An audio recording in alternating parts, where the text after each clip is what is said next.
चीख कर एरिक को दूर कर दिया। अचानक सबको आवाज सुनाई दी। बेल के फूल स्टेसी की आवाज को कॉपी कर रहे थे, उसकी बोली हुई लाइन को उसी की टोन में रिपीट कर रहे थे। अगली सुबह जेफ और एमी ने देखा कि वह आदिवासी खंडर के इर्द गिर्द जमीन पर नमक डाल रहे होते हैं ताकि बेल को उसी एरिया तक सीमित रखा जा सके। जेफ ने बताया कि यह पौधा बहुत पुराना है क्योंकि आसपास कोई जानवर भी नहीं आता। उसी वक्त एरिक ने टेंट से बाहर आकर कहा कि स्टेसी के साथ कुछ दिक्कत है। जब उन्होंने उसे देखा तो समझ गए कि उसकी खाल के अंदर बेल हिल रही है और वह चाहती है कि उसे निकाल दिया जाए। स्टेसी ने कहा कि कुछ भी करो लेकिन इसे बाहर निकालो।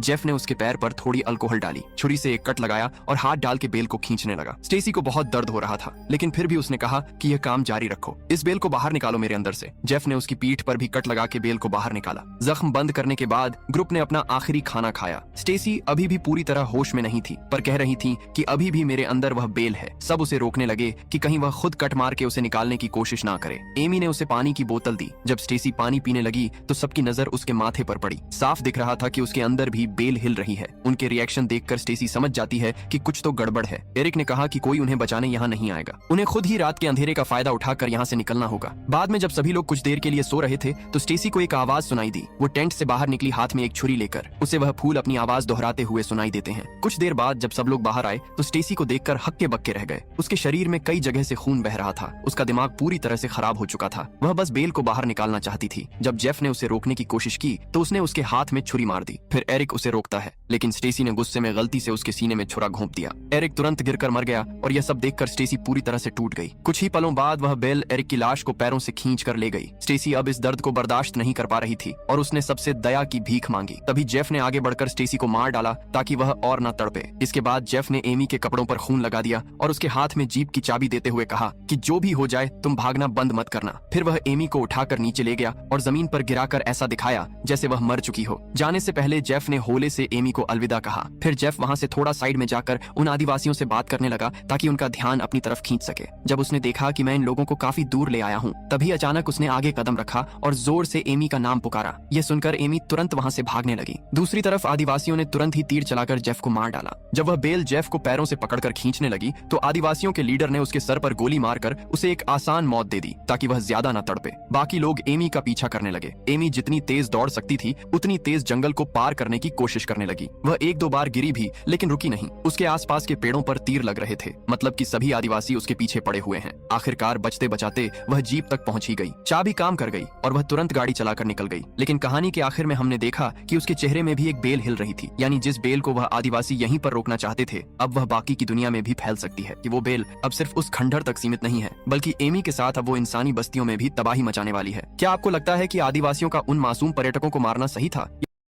तो वह बहुत ज्यादा घबरा गई क्योंकि उसके पैर के इर्द गिर्द एक बेल लिपट गई थी। एरिक उसे खींचकर बाहर निकालने लगा और स्टेसी चीख रही थी कि उसे कुछ हिलता हुआ महसूस हो रहा है अपने अंदर। स्टेसी अब और ज्यादा घबरा रही थी क्योंकि उसके घाव के अंदर भी बेल उग रही थी। वो चीखते हुए एरिक से कहती है कि पूरी निकाल दो, ये बाहर निकालो इसे। एरिक ने बड़ी मुश्किल से बेल को खींचकर बाहर निकाला लेकिन स्टेसी चिल्लाती है कि उसे अभी भी अंदर कुछ महसूस हो रहा है। जेफ समझ गया कि पौधे का पोलन उसके कपड़ों और जिस्म पर चिपक चुका है, इसीलिए बेल अब उसके अंदर उगने लगी है। अब तक सब लोग समझ चुके थे कि यह पौधे शापित हैं और अगर उन लोगों ने दिमाग से काम नहीं लिया तो वह उनका शिकार कर देंगे। वो आदिवासी इसीलिए उन्हें बाहर जाने नहीं दे रहे ताकि यह पौधा पूरी दुनिया में ना फैल जाए। इसी दौरान मथायस ने भी कहा कि मेरे साथ कुछ तो गड़बड़ है। एमी ने मथायस के पैर से कंबल हटाया जिसे देखकर सब शॉक हो गए। उसके दोनों पैरों को पूरी तरह से बेलों ने जकड़ लिया था। मथियास दर्द से कराह रहा था। जेफ कहता है कि अगर बेल अंदर तक पहुंच गई तो उसकी जान खतरे में है। उसी वक्त गड्ढे के नीचे से फोन बजने की आवाज आई जिसके बाद एमी और स्टेसी टॉर्च लेकर नीचे उतर गईं। फोन की आवाज एक गुफा से आ रही थी, इसीलिए उन्हें मजबूरन बेल पर पैर रखकर आगे बढ़ना पड़ा। टनल के अंदर उन्हें एक आर्कियोलॉजिस्ट जो शायद मथियस के भाई की गर्लफ्रेंड है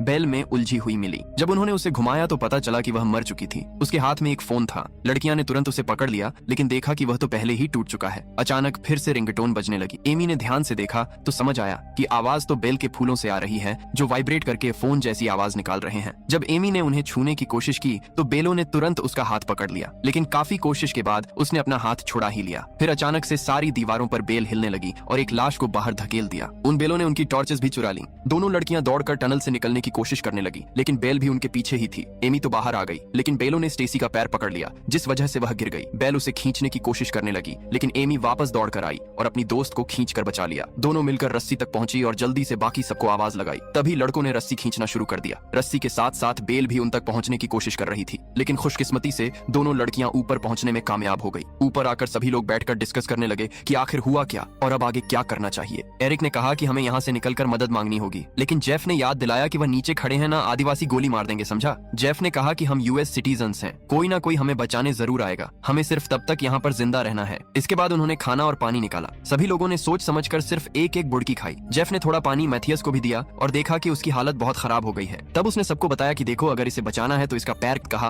कि काट दो इन्हें। जब लड़कियां टेंट में इंतजार कर रही थीं, तो जेफ ने मैथियस को शराब पिलाई और उसके मुंह में एक बेल्ट डाल दी ताकि वह दर्द होने पर उसे काट सके। एरिक ने उसके पैर को पकड़कर दबाया और जेफ ने एक पत्थर गर्म करके उसकी टांग तोड़ दी और आखिरकार उसके पास जो था उससे सर्जरी कर दी। मैथियस चीखने चिल्लाने लगा और एरिक को उसके ऊपर वाले जिस्म को दबाना पड़ा। फिर जेफ ने गर्म आयरन पेन से उसके घाव को जलाकर बंद कर दिया। मैथियस की चीखों की आवाज सुनकर लड़कियां टेंट से बाहर निकल आईं और जेफ पर चिल्लाने लगी क्योंकि उसने वादा किया था कि वह कर लेगा, इतनी ज्यादा दिक्कत नहीं होगी। तभी वह बेलें उसके कटे हुए पैर खींच कर ले गई। उनका रहा सहा डाउट भी खत्म हो गया कि यह पौधा नॉर्मल तो नहीं है, मांसाहारी पौधा है, मीट खाता है यह। उस रात जेफ फिर से सीढ़ियां उतरकर नीचे गया, लेकिन वह आदिवासी अभी भी खंडर के इर्द गिर्द घूम रहे थे। टेंट के अंदर स्टेसी लगातार रोती रही, जबकि बाहर एमी और एरिक बैठकर बातें करने लगे। जल्द ही एमी भी एरिक के कंधे पर अपना सर रखकर रोने लगी। एरिक उसे संभालने लगा और एमी की रोती हुई आवाज सुनकर स्टेसी बाहर निकली और उसे लगा कि एमी उसके बॉयफ्रेंड को पटाने की कोशिश कर रही है। फिर उनके बीच में नई बहस शुरू हो गई। सब इसी बात में उलझे हुए थे। किसी का ध्यान ही नहीं गया कि बेल धीरे धीरे मैथियस तक पहुंच रही थी। उस बेल ने मैथियस के मुंह के अंदर घुसकर उसे मार डाला। जब जेफ को यह पता चला